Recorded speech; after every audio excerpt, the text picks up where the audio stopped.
हुक्मनामे के खिलाफ दरखास्त लाहौर हाईकोर्ट ने फैसला महफूज कर लिया। सियासी जमात के सरबराह की तकारीर की नशरियात पर पाबंदी कैसे लगाई जा सकती है, अदालत की जानिब से इस्तफसार किया गया। चेयरमैन पैमरा को कहें आइंदा फैसला करें, रिमार्क्स दिए गए हैं। जस्टिस शम्स महमूद मिर्जा ने समाअत की। इमरान खान के वकील बैरिस्टर अहमद पंसोता और इश्तियाक ए खान ने दलाइल दिए।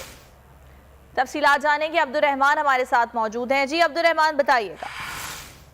जी बिल्कुल, लाहौर हाईकोर्ट के जस्टिस शम्स महमूद मिर्जा ने इमरान खान की तकारीर की नशियात पर पाबंदी के खिलाफ दायर दरख्वास्त पर फैसला महफूज कर लिया है। अदालत की जानिब से रिमार्क दिए गए हैं कि सियासी जमात के सरबराह की तकारीर पर अदालत कैसे पाबंदी जो है वो पैमरा कैसे पाबंदी आयद कर सकता है, जबकि अदालत ने ये रिमार्क्स भी दिए कि चेयरमैन पैमरा से कहें कि आइंदा सोच समझ कर इस तरह का जो हुक्मनामा है वो जारी करे।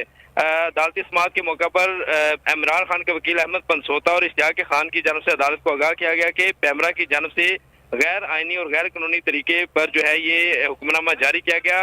आइन के तहत आज़ादी इज़हार राय पर कोई कदगन आयद नहीं की जा सकती, जबकि पैमरा के कवानीन के तहत जो है पाबंदी के लिए 5 मेंबरान की रजामंदी का होना जरूरी है। मगर इमरान खान की तकारीर पर नशरियात पर जो पाबंदी आयद की गई है इसमें सिर्फ 3 मेंबरान ने दस्तखत करके हुक्मनामा जारी किया है, जो कि गैर आइनी और गैर कानूनी इकदाम है, जिस पर सरकारी वकील की जानब से अदालत से दरखास्त मुस्तरद करने की इस्तदा करते हुए कहा गया कि इसी नोयत का मामला जो है फुल बेंच के रूबरू ज़ेरे समाअत है। और इसके अलावा जो पैमरा का हेड ऑफिस वो इस्लामाबाद में है, मगर पटिशन जो है वो लाहौर हाईकोर्ट में दायर कर दी गई है, लिहाजा दरखास्त मुस्तरद की जाए, जिस पर अदालत की जानब से रिमार्क्स दिए कि अदालत जो है वो चेयरमैन पैमरा से कहेगी कि सरकारी वकील से मशावरत के बाद कोई भी हुक्मनामा जारी करे। अदालत ने दरखास्त इमरान खान की जो दरखास्त है उस पर वकला के दलाल मुकम्मल होने के बाद फैसला महफूज कर लिया है और इम्कान है कि फैसला आज ही सुनाया जाएगा। जी ठीक है, ये फैसला आज ही सुनाए जाने का इम्कान है। अब्दुर्रहमान, इस बारे में आपसे जानते रहेंगे। फिल वक्त आपका शुक्रिया।